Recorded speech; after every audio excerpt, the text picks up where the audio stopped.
ಮಿತ್ರರೇ ನಮಸ್ಕಾರ. ನಾವಿವತ್ತು ಪ್ರತಿಯೊಬ್ಬರಿಗೂ ಬಂದಿರುವಂತಹ ಒಂದು ಡೌಟ್ ಇದೆ. ಅದೇನಂತ ಹೇಳಿದ್ರೆ, ಯಾಕೆ ಪಾಶ್ಚಿಮಾತ್ಯ ರಾಷ್ಟ್ರಗಳು ಇಷ್ಟು ಕ್ಲೀನ್ ಆಗಿದಾವೆ, ಆದ್ರೆ ಅದೇ ನಮ್ಮ ದೇಶ ಭಾರತ ಆಗಿರ್ಬೋದು ಅಥವಾ ಚೈನಾ ಆಗಿರ್ಬೋದು ಅಥವಾ ಆಫ್ರಿಕಾ ಖಂಡಗಳಾಗಿರ್ಬೋದು, ಯಾಕೆ ಇವುಗಳು ಇಷ್ಟೊಂದು ಕ್ಲೈಮೇಟ್ ಹಾಳಾಗಿದ್ದಾವೆ, ಪರಿಸರ ಹಾಳಾಗಿದ್ದಾವೆ, ಗಿಡ ಮರಗಳನ್ನ ಕಡಿಬೇಕಾಗುತ್ತೆ, ಕೆರೆಗಳು ನದಿಗಳು ಹಾಳಾಗೋಗಿದ್ದಾವೆ ಅಂತ ಯೋಚನೆ ಮಾಡಿದಿರಾ? ಬಟ್ ಇದರಿಂದ ಇರುವಂತಹ ಒಂದು ಡಾರ್ಕ್ ಸೀಕ್ರೆಟ್ ಅನ್ನ ನಾವಿವತ್ತು ಡಿಸ್ಕಸ್ ಮಾಡೋಣ. ಮಿತ್ರರೇ, ನೀವು ನನ್ನ ವಿಡಿಯೋಗಳನ್ನ ನೋಡ್ತು ಅಂತ ಹೇಳಿದ್ರೆ ಒಂದು ವಿಷಯ ಗೊತ್ತಿರುತ್ತೆ. ಈ ಪ್ರಪಂಚವನ್ನ ನಡೆಸ್ತಿರುವಂತಹ ಶಕ್ತಿಗಳು ಮೊದಲು ಹುಟ್ಟಿದ್ದು ಯುರೋಪ್ ಅಲ್ಲಿ, ಅದರಲ್ಲೂ ಎಸ್ಪೆಷಲಿ ಈ ಗ್ರೇಟ್ ಬ್ರಿಟನ್ ಅಲ್ಲಿ, ಈ ಲಂಡನ್ ಅಂತ ಕರೀತಾರಲ್ಲ ಅಲ್ಲಿ. ಯಾವಾಗ ಈ ಇಂಡಸ್ಟ್ರಿಯಲ್ ರೆವಲ್ಯೂಷನ್ ಆಗುತ್ತೋ, ಇಂಡಸ್ಟ್ರಿಯಲ್ ರೆವಲ್ಯೂಷನ್ ಯಾಕಾಯ್ತು ಅಂತ ಹೇಳಿದ್ರೆ ಸೈನ್ಸ್ ಅಂಡ್ ಟೆಕ್ನಾಲಜಿ ಬಹಳ ಇಂಪ್ರೂವ್ ಆಗ್ಬಿಡುತ್ತೆ. ಅದು ಇಂಗ್ಲೆಂಡ್ ಅಲ್ಲಿ ಯಾವಾಗ ಸೈನ್ಸ್ ಅಂಡ್ ಟೆಕ್ನಾಲಜಿ ಇಂಪ್ರೂವ್ಮೆಂಟ್ ಆಗುತ್ತೋ, ಆ ಒಂದು ಟೆಕ್ನಾಲಜಿಯನ್ನು ಬಳಸ್ಕೊಂಡು ದೊಡ್ಡ ದೊಡ್ಡ ಇಂಡಸ್ಟ್ರಿಯನ್ನ ಮೇಜರ್ ಇಂಗ್ಲೆಂಡಿನ ಸಿಟಿಗಳಾದಂತಹ ಲಂಡನ್, ಮ್ಯಾಂಚೆಸ್ಟರ್, ಬರ್ಮಿಂಗ್ಹ್ಯಾಮ್ ಇಲ್ಲಿ ಸೆಟಪ್ ಮಾಡಲಾಗುತ್ತೆ. ಇಲ್ಲಿ ಕೋಲ್ ಅಂತ ಹೇಳಿದ್ರೆ ಇದ್ಲನ್ನ ಬರ್ನ್ ಮಾಡಲಾಗುತ್ತೆ. ಇದರ ಪರಿಣಾಮ ಏನಾಗುತ್ತೆ ಅಂತ ಹೇಳಿದ್ರೆ, ಈ ಸಣ್ಣ ಸಣ್ಣ ಪಾರ್ಟಿಕಲ್ಗಳು ಏರ್ ಜೊತೆ ಮಿಕ್ಸ್ ಆಗಿ ಅದು ಬಹಳ ಪೊಲ್ಯೂಷನ್ ಅನ್ನ ಕ್ರಿಯೇಟ್ ಆಗಿ ಅಲ್ಲಿರುವಂತಹ ಜನರಿಗೆ ರೆಸ್ಪಿರೇಟರಿ ಅಂತ ಹೇಳಿದ್ರೆ ಉಸಿರು ತಗೋತಾರಲ್ಲ ಗಾಳಿನ, ಈ ಒಂದು ಪ್ರದೂಷಣೆಗೊಳಗಾಗಿದ್ದು ಆಗ ರೆಸ್ಪಿರೇಟರಿ ಇಶ್ಯೂಗಳು ಬರ್ತವೆ. ಅದೂ ಅಲ್ಲದೆ ನೀವೀಗ ಭಾರತದಲ್ಲಿ ನೋಡ್ತಿರಲ್ಲ, ಭಾರತದ ನದಿಗಳಿಗೆ ಈ ಇಂಡಸ್ಟ್ರಿಯಿಂದ ಬರುವಂತಹ ಕೊಳಕು ನೀರು ಮತ್ತು ಕೆಮಿಕಲ್ಗಳನ್ನ ಹರಿಸ್ತಾರಲ್ಲ, ಇದು ಇಂಗ್ಲೆಂಡ್ ಅಲ್ಲಿ 1880ನೇ ಇಸ್ವಿಗಳಲ್ಲೇನೆ ನಡೆದೋಗಿತ್ತು. ಅಲ್ಲೂ ಕೂಡ ಇರುವಂತಹ ದೊಡ್ಡ ದೊಡ್ಡ ಇಂಗ್ಲೆಂಡಿನ ನದಿಗಳಿಗೆ ಈ ಒಂದು ಇಂಡಸ್ಟ್ರಿಯಲ್ ವೇಸ್ಟ್ ಅನ್ನ ಹರಿಸ್ತಾರೆ. ಅದರ ಪರಿಣಾಮವಾಗಿ ಸಾಕಷ್ಟು ಜನ ಕುಡಿಯೋ ನೀರಿನ ಅಭಾವಕ್ಕೆ ತುತ್ತಾಗಿ ಅಥವಾ ಕುಡಿಯೋ ನೀರಿನಿಂದ ಬರುವಂತಹ ಕಾಯಿಲೆಗಳಿಗೆ ಸತ್ತು ಹೋಗ್ತಾರೆ. ಇದನ್ನ ಅಲ್ಲೇ ಇದ್ದು ನೋಡಿದಂತಹ ಈ ದೊಡ್ಡ ಶಕ್ತಿಗಳು ಒಂದು ಅರ್ಥ ಮಾಡ್ಕೋತವೆ. ಅದೇನಂತ ಹೇಳಿದ್ರೆ, ನಾವು ನಮ್ಮ ದೇಶಗಳಲ್ಲೇ ಇಂಡಸ್ಟ್ರಿ ಕಟ್ಕೊಂತು ಅಂತ ಹೇಳಿದ್ರೆ ನಾವು ಸಾಯ್ಬೇಕಾಗತ್ತೆ, ಯಾಕೆಂತ ಹೇಳಿದ್ರೆ ಇಂಡಸ್ಟ್ರಿಗಳಿಂದ ಪೊಲ್ಯೂಷನ್ ಆಗುತ್ತೆ ಅಂತ ಹೇಳಿ. ಆಗಲೇ ಯೋಚನೆ ಮಾಡಿದಂತಹ ಈ ಶಕ್ತಿಗಳು ಏನ್ ಮಾಡ್ತವೆ ಅಂತ ಹೇಳಿದ್ರೆ, ಈ ಇಂಡಸ್ಟ್ರಿಗಳನ್ನ ನಾವು ಬೇರೆ ದೇಶದಲ್ಲಿ ಕಟ್ಟಿದ್ರೆ, ಅದರಲ್ಲೂ ಎಸ್ಪೆಷಲಿ ದೂರದಲ್ಲಿರುವಂತಹ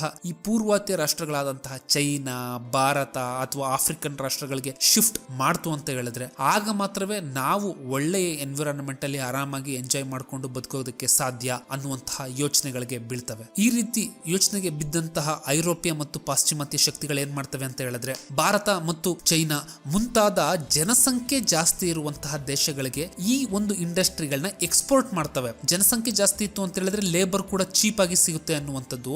ಅದು ಅಲ್ಲದೆ ಈ ದೇಶದಲ್ಲಿ ಜನಸಂಖ್ಯೆ ಜಾಸ್ತಿ ಇರೋದ್ರಿಂದ ಕೆಲಸಗಾರರ ಸಂಖ್ಯೆ ಜಾಸ್ತಿ ಇರುತ್ತೆ. ಕೆಲಸಗಾರರ ಸಂಖ್ಯೆ ಜಾಸ್ತಿ ಇತ್ತು ಅಂತ ಹೇಳಿದ್ರೆ ಆ ದೇಶದ ಸರ್ಕಾರಗಳು ಅಂತ ಹೇಳಿದ್ರೆ ಭಾರತ, ಚೈನಾದ ಸರ್ಕಾರಗಳು ಏನು ಪ್ರತಿರೋಧ ಒಡ್ದಲೆ ಎನ್ವಿರಾನ್ಮೆಂಟ್ ಅಲ್ಲಿ ಪ್ರದೂಷಣೆ ಆಯ್ತು ಅಂತ ಹೇಳಿದ್ರು ಕೂಡ ಒಪ್ಕೋತವೆ. ಯಾಕಂತ ಹೇಳಿದ್ರೆ ತನ್ನ ದೇಶದ ಜನತೆಗೆ ಕೆಲಸವನ್ನ ಪ್ರೊವೈಡ್ ಮಾಡಬೇಕಾಗಿರುತ್ತೆ. ಅದು ಅಲ್ಲದೆ ಈ ಪಾಶ್ಚಿಮಾತ್ಯ ಶಕ್ತಿಗಳು ಏನು ಯೋಚನೆ ಮಾಡ್ತವೆ ಅಂತ ಹೇಳಿದ್ರೆ, ಈ ದೇಶದ ಎಕಾನಮಿಗಳನ್ನ ನಮ್ಮ ದೇಶದ ಮೇಲೆ ಡಿಪೆಂಡ್ ಮಾಡ್ಕೊಂತು ಅಂತ ಹೇಳಿದ್ರೆ ನಾವು ಹೇಳ್ದಾಗೆ ಈ ದೇಶಗಳು ಕೇಳ್ತವೆ ಅನ್ನುವಂತಹ ಯೋಚನೆಗೆ ಬಿದ್ದು ಈ ಪಾಶ್ಚಿಮಾತ್ಯ ದೇಶಗಳು ಏನ್ ಮಾಡ್ತವೆ ಅಂತ ಹೇಳಿದ್ರೆ, ತಮ್ಮ ದೇಶದಲ್ಲಿದ್ದಂತಹ ಕೆಮಿಕಲ್ ಇಂಡಸ್ಟ್ರಿಗಳು ಮತ್ತು ಮುಂತಾದ ಟಾಕ್ಸಿಕ್ ಇಂಡಸ್ಟ್ರಿಗಳು ಏನ್ ಮಾಡ್ತವೆ, ಅವುಗಳನ್ನ ಭಾರತ, ಚೈನಾ ಮತ್ತು ಆಫ್ರಿಕಾ ಮುಂತಾದ ದೇಶಗಳಿಗೆ ಸರಬರಾಜು ಮಾಡೋದಕ್ಕೆ ಸ್ಟಾರ್ಟ್ ಮಾಡ್ತವೆ. ಜಾಬ್ ಎಂಪ್ಲಾಯ್ಮೆಂಟ್ ಮತ್ತು ಡಾಲರ್ ಆಸೆ, ಈ ಆಸೆಗೆ ಬಿದ್ದಂತಹ ಈ ಡೆವಲಪಿಂಗ್ ಕಂಟ್ರಿಗಳ ಸರ್ಕಾರಗಳು ಏನ್ ಮಾಡ್ತವೆ ಅಂತ ಹೇಳಿದ್ರೆ, ತಮ್ಮ ತಮ್ಮ ದೇಶದಲ್ಲಿ ಪಾಶ್ಚಿಮಾತ್ಯ ಇಂಡಸ್ಟ್ರಿಯನ್ನ ಸೆಟಪ್ ಮಾಡೋದಕ್ಕೆ ಪರ್ಮಿಷನ್ ಅನ್ನ ಕೊಡ್ತವೆ. ಗೆಳೆಯರೆ, ಹೀಗೆ ಪರ್ಮಿಷನ್ ಅನ್ನ ಕೊಟ್ಟಂತಹ ಪರಿಣಾಮವಾಗಿಯೇ ಭಾರತಕ್ಕೆ ಇವತ್ತು ಬೇರೆ ಬೇರೆ